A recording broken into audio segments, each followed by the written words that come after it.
Shalom, senang sekali kembali kita bisa berjumpa lagi. Dan hari ini saya ingin menyampaikan firman Allah, sebuah rahasia bagaimana kita diberkati dengan finansial. Sebelum saya lanjut, saya rindu kita akan membaca satu ayat di dalam Yohanes 10 ayatnya yang ke-10. Dikatakan begini, pencuri datang hanya untuk mencuri dan membunuh dan membinasakan. Aku datang supaya mereka mempunyai hidup dan mempunyainya dalam segala kelimpahan.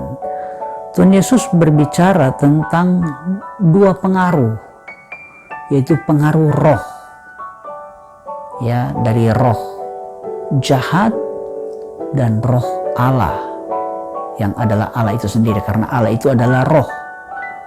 Kuasa-kuasa kegelapan, iblis, setan, itu juga roh. Nah, dua roh ini suka mempengaruhi manusia, sehingga manusia itu bisa terpengaruh dengan dua roh ini. Kepada roh mana, pengaruh dari roh mana yang akan kita responi, kita akan menjadi seperti itu.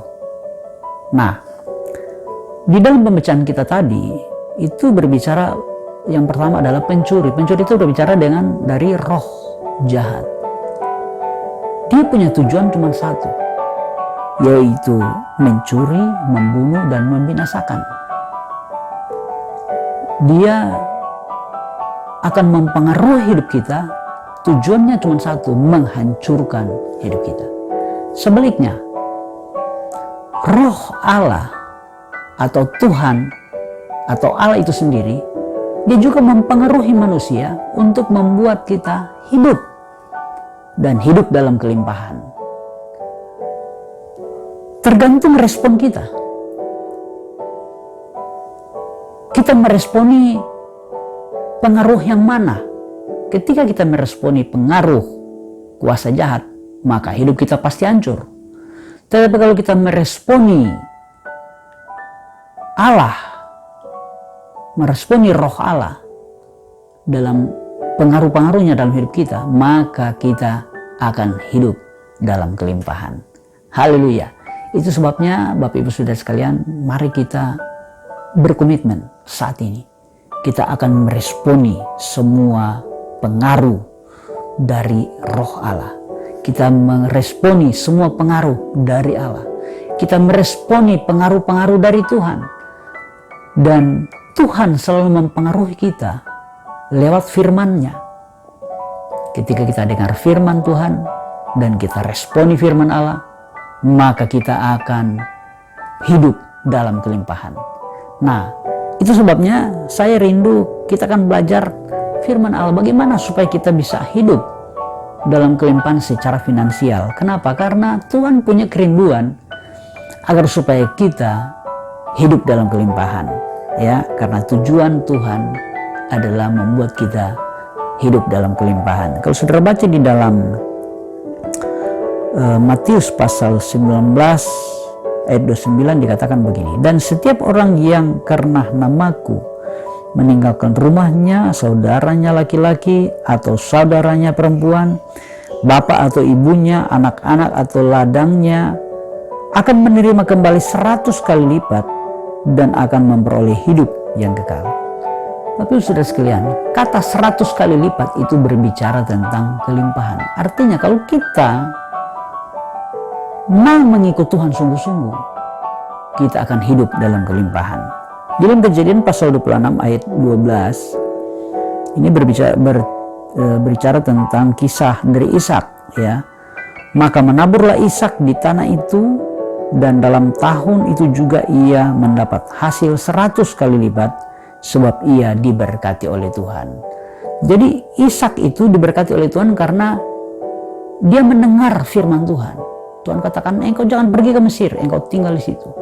Dan ketika dia tinggal di situ dan dia menabur, dia mendapat 100 kali lipat. 100 kali lipat berbicara tentang hidup di dalam kelimpahan.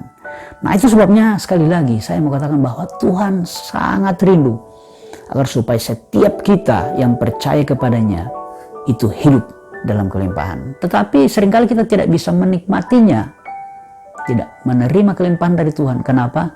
Karena kita tidak meresponi pengaruh Tuhan lewat firman-Nya. Nah, saat ini saya akan ajarkan apa yang harus kita responi agar supaya kita hidup dalam kelimpahan.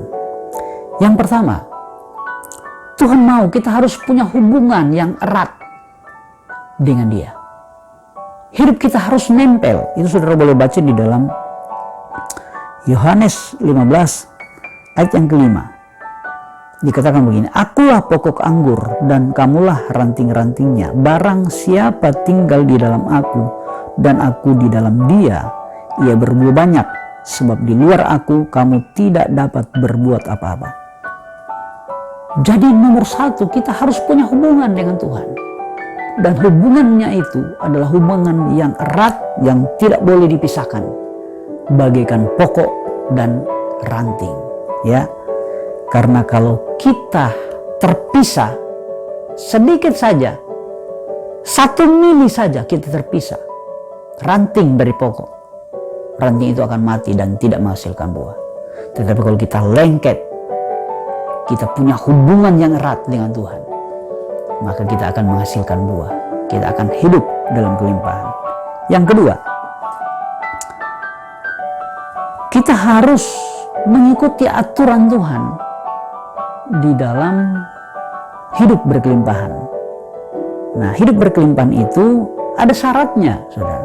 Yaitu tertulis di dalam Maleakhi 3 ayat 10 dan 11. Dikatakan begini, bahwa bawalah seluruh persembahan persepuluhan itu ke dalam rumah perbendaharaan, supaya ada persediaan makanan di rumahku. Dan ujilah aku, firman Tuhan semesta alam, apakah aku tidak membukakan bagimu tingkap-tingkap langit dan mencurahkan berkat kepadamu sampai berkelimpahan.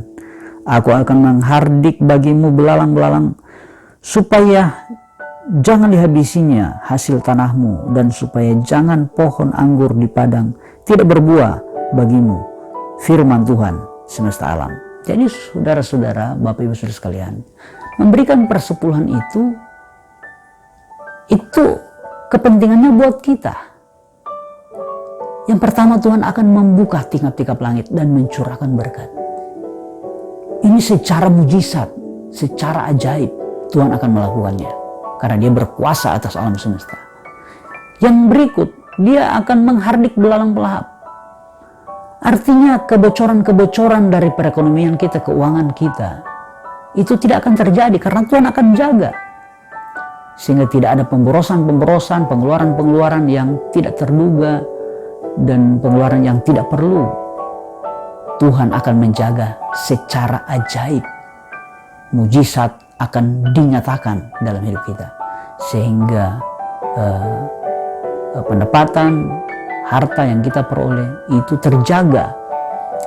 Yang berikut, nomor 3, kita harus bekerja keras dan bekerja cerdas. Kita boleh baca di dalam Amsal pasal 10 ayat 14, dikatakan begini, orang bijak menyimpan pengetahuan, tetapi mulut orang bodoh adalah kebinasaan yang meracun. 12 ayat 27, orang malas tidak akan menangkap buruannya, tetapi orang rajin akan memperoleh harta yang berharga. Pasal 11 ayat 2, tanpa pengetahuan kerajinan pun tidak baik. Orang yang tergesa-gesa akan salah melangkah. Nah, jadi Bapak Ibu Saudara sekalian, yang berikut, agar supaya kita mendapat kekayaan dari Tuhan, kita harus bekerja keras dan bekerja cerdas. Karena ketika kita melakukan itu, bekerja keras dan bekerja cerdas, bekerja keras artinya kita menggunakan setiap waktu, setiap momen dengan inisiatif tinggi untuk melakukan setiap pekerjaan, untuk bekerja, tidak menunggu, istilahnya tidak menunggu bola, tetapi jemput bola, itu namanya bekerja keras. Kemudian kita harus bekerja cerdas, artinya kita harus melakukan perencanaan dalam setiap apa yang akan kita laksanakan. Kita akan berusaha untuk memanage semuanya itu. Kemudian kita belajar mengevaluasi dan meningkatkan kinerja kita. Maka kita akan menerima berkat-berkat yang daripada Tuhan. Yang berikut adalah menabur. Kita boleh baca di dalam 2 Korintus pasal 9 yang ke-6 dikatakan begini, camkanlah ini, orang yang menabur sedikit akan menuai sedikit juga, dan orang yang menabur banyak akan menuai banyak juga. Di dalam Lukas 6 ayat yang ke-38, berilah dan kamu akan diberi, suatu takaran yang baik, yang dipadatkan, yang digoncang dan yang tumpah keluar akan dicurahkan ke dalam ribaanmu, sebab ukuran yang kamu pakai untuk mengukur akan diukurkan kepadamu. Mazmur 126 ayat yang ke-5, orang-orang yang menabur dengan mencucurkan air mata akan menuai dengan sorak-sorai. Nah, jadi menabur atau memberi itu sesuatu yang sangat penting untuk kita menerima berkat-berkat daripada Tuhan.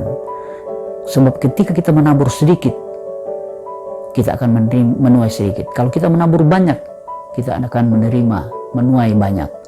Kemudian saudara, ada satu prinsip bahwa ketika kita menabur itu tidak dalam keadaan yang sukacita. Menabur itu selalu dengan air mata. Menabur itu berat, tetapi kita harus melakukannya agar supaya kita bisa menuai berkelimpahan. Haleluya. Dan yang kelima, yang terakhir, kita harus belajar mengelola harta yang diberikan oleh Tuhan. Kita tahu prioritas. Dalam Ibrani pasal 13 ayat 5 dikatakan begini, janganlah kamu menjadi hamba uang, dan cukupkanlah dirimu dengan apa yang ada padamu. Karena Allah telah berfirman, aku sekali-kali tidak akan membiarkan engkau, dan aku sekali-kali tidak akan meninggalkan engkau. Di dalam Filipi pasal 4 ayat 11, kukatakan ini bukanlah karena kekurangan, sebab aku telah belajar mencukupkan diri dalam segala keadaan. Jadi Tuhan rindu kita anak-anaknya ketika kita mengelola kepercayaan Tuhan mengenai kekayaan, kita harus belajar prioritas. Ada prioritas-prioritas yang harus kita dahulukan, ada yang harus kita kesampingkan. Kita harus mengutamakan kebutuhan di atas keinginan. Jangan kita mengutamakan keinginan di atas kebutuhan. Kemudian kita harus belajar menabung dan berinvestasi. Tidak semua yang harus kita pakai, kita harus sisipkan untuk menabung dan berinvestasi. Kemudian kita harus juga menyisipkan dari harta itu untuk menabur yang tadi yang sudah kita pelajari. Dan saya percaya ketika kita melakukan itu dengan sungguh-sungguh, maka kita akan menikmati hidup berkelimpahan yang dijanjikan Tuhan di dalam hidup kita. Haleluya, kita satu dalam doa. Bapa yang baik, kami bersyukur karena Engkau baik. Kami percaya kasih setiamu ajaib dalam hidup kami. Engkau pasti akan menepati janjimu di dalam firman-Mu. Ketika kami hidup seturut firman-Mu, kami melakukan kehendak-Mu, maka kami akan hidup berkelimpahan sesuai janji sabda-Mu. Sebab ketika kami meresponi akan kehendak Tuhan, meresponi pengaruh-Mu lewat firman-Mu, maka kami akan hidup berkelimpahan sesuai janji sabda-Mu. Karena Engkau datang ke dunia agar supaya kami memperoleh hidup dan mempunyainya dalam segala kelimpahan. Karena itulah kerinduan-Mu, Engkau rindu kami hidup dalam kelimpahan. Terima kasih banyak Bapak. Kami terima janji Allah di dalam nama Tuhan Yesus Kristus. Haleluya. Amin.